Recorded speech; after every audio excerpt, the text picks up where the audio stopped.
the question that I have is about the call to action, because I know we're waiting for it. The people in Iran are right now are waiting in their homes to go outside. But what I'm interested to know is like what, if we know what needs to happen for that for that to happen, how like we are gonna know that, how are the people that are gonna give that call to action, like, do you have an opinion what might make it happen and when, if you understand what I'm asking? How, like, when the call to action happens, how would the people know that the No, call no, to no, action by like, princess? No, no, no. or how, What Why? needs to Yeah, happen? What yes, needs to exactly. happen yeah. for the What call needs to to happen action for to? the call to for the call to Okay. action to actually Yeah, I get like it. happen? Okay. Yeah. So so here's what we know, and then what we don't know, and what we need to test out. Okay, what we know is that Princess of Pahlavi's call to action is responsible for the greatest uprising in our history, right? So we know that the Iranian people, that he has that power, right? He has that ability. We also know that the Iranian people are very eager for the next call to action to finish the job. That we also know that. We also know that the Islamic Republic, based on what we saw in early January, stops at nothing to kill as many Iranians as they need to basically stop an uprising, or if there is an uprising, to stop it from being successful. So, based on everything we know, what we have to we also know that we want to avoid tens of thousands of Iranians dying in the way that they died in early January, right? So based on everything we know, the unknown here is the suppressing ability of the Islamic Republic, right? We want the next call to action happen when we have a lot of confidence that this time when the Iranian people come out, they're not going to be slaughtered the way that they were slaughtered in early January. And there's two. So now, with regards to that, this is why we saw smaller call to actions by Princess of Pahlavi intended to test where we are at when it comes to the Islamic Republic's ability to suppress. Right. So that's one point.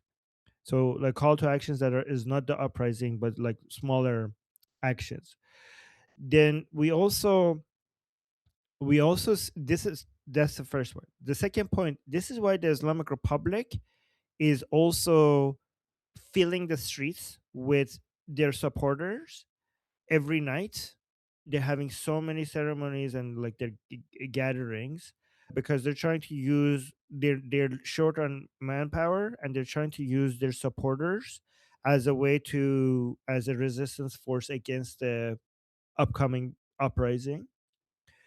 That's point number two. Point number three, this is why we see caravans of al-Shaabi or the PMF coming from Iraq into Iran to basically make up for the fact that the Islamic Republic doesn't have enough manpower to stop this uprising, right?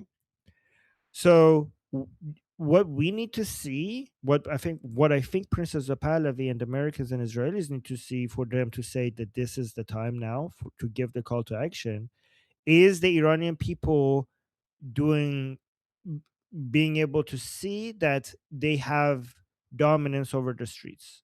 Like there are like they can do smaller actions and the regime cannot stop them.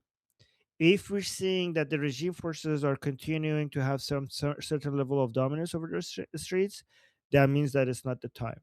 And unfortunately, I'm worried about this movement of these terrorist groups inside from Iraq inside Iran.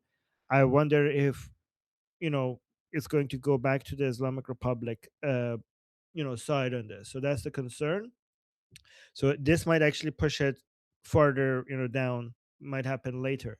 And this is why I'm wondering if now is the time to think about arming and training the Iranian people to bring the balance back to our side. Because if we lose control over the streets, then it's not going to be time for the call to action. We need to have visible, verifiable evidence that if the Iranian people come into the streets, they're not going to see as much of a resistance as they saw before. And I bet you that if many of these people, even the ones who are being mercenaries, terrorist groups who are being paid, they're getting paid for shooting at unarmed people. I don't think the amount that they're getting paid for is enough for them to shoot at armed people. Like they're like, yeah, that's not enough payment for me to be able to do this. So this is why I think to maybe to bring the balance, bring the leverage back to our side, it would be a good idea for the Americans to liberate just one city in southern Iran and get Iranians who want to liberate Iran to come to that city to get armed with guns and drones and also get trained in that city to carry out their operations and be vetted, like be vetted, because we don't, if we just unload guns upon the Iranian people, we don't know if like the IRGC has already some guns. They're going to come and secure that area and then just get all the guns. They were like, thank you Americans for the extra guns that you just gave us, right? So we cannot just like just unload guns on the Iranian people knowing that that's probably going to make it to the hands of IRGC instead. We need a area where people could be vetted, where people could be tested, where people could be trained, and then that's how we. I think that's what we need right now. I think, but we'll see. What do you think? Yeah, that makes sense. So, for example, for Charshamba Suri, right? Oh yeah, The I remember that. Yeah. Yes. Yes. So, Hmm. for example, Professor Pahlavi gave it a call to action for Iranian people to come celebrate that, but he made it very clear that that's not an uprising. Do not engage with the armed forces. Just in your own local area, come and celebrate that. He gave another call to action to the Garda Javidan to do, limited strikes against regime forces here and there if they can. So these were tests. And do you think that they were successful so far? The Charshamba Suri one was successful, but I don't know if these other limited strikes on the regime by Garda Javidan. I didn't see how the level of success with regards to that. Okay. Yeah, I understand. That answers the Mm. question. Thank you. Okay. To respond, Jeffrey, you have 2 minutes starting now. Wow, you're so generous. Gonna Danny say with usually gives 29 seconds, but go on. so I mean, Armageddon is very much correct in the sense that it's not just giving them arms; they have to be trained in how to use it, particularly how to use those arms in a manner that is facilitative to counterinsurgency. So it's not, I mean, while you can have our test as general military training and they kind of know which end of the gun is the dangerous one and how to load it and turn it from safe to fire and all that, that's not the same as being as operating in small unit tactics and with a counterinsurgency esque focus. I promise you, if they create and build those fighting facilities here and start training those people, there are many, many, like millions of GWAT veterans that very much have a fucking hard on for paying back the Mullah regime for killing our buddies and very much have a lot of love for Iranian citizens, especially considering they showed they're not the same as the Mullah regime that are willing and ready to do just that, to train them on how to do just that. It all has to be done legally. We're in the process of setting that up. That's why I sent up the chain what I did, so that it follows the laws, so you don't have to worry about, say, co-aligned leftists engaging in lawfare to bleed you out of your resources. Easily, it'll take probably 4 to 5 months to do that kind of training on top of like just regular military training. I mean, bare minimum. So, like, once that's done, though, and they start, those things are built, you'll start cranking them out by the tens of thousands just like that. And we'll flesh them out wherever they are. As far as like drones are concerned, why do you think Ukrainian defense forces are in the theater? Smart guys, those Ukrainians. They have a real problem with the Mullah regime too, because they're the ones that gave Putin the heads to kill their kids. Okay, Jeffrey, thank you. Just in time. And now, Guy, you have 2 minutes starting now.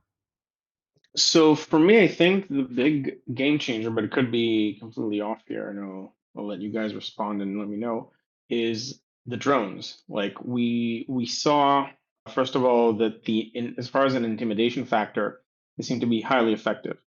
And it doesn't seem like you would need that many of them. They need to be strategically placed, but you wouldn't need that many of them to be able to stop. Let's say, because I remember in January you had like snipers, you had people coming on bikes from behind and stuff like that. And if you have people, let's say, who are A, on the lookout, and B, like, and communicating with the people manning the drones, it seems to me like you could, and especially since you know the suppressive techniques of the regime, it doesn't seem like the regime has a lot of ability to coordinate new, like, sophisticated strategies for suppression. So it feels to me like you don't need that much, especially with people in the street who would now be armed at least with knives to defend themselves. Like, you wouldn't need that much to be able to overwhelm the suppressive, what remains of the suppressive apparatus. But let me know what you think. No, no, you're According to that completely right. logic, you think that might also change the al-Shaabi situation because they were not faced with drones yet. Yeah, no, I agree, and Yeah. I think that they only their understanding is that they're getting paid to shoot Yeah, at unarmed people. So if if they see that they're getting shot at by an armed force, they might quit or run away. yeah, We'll see. drones too. They might say, Yeah, We're true. not paid to fight drones. Fuck that. We're going back to Iraq."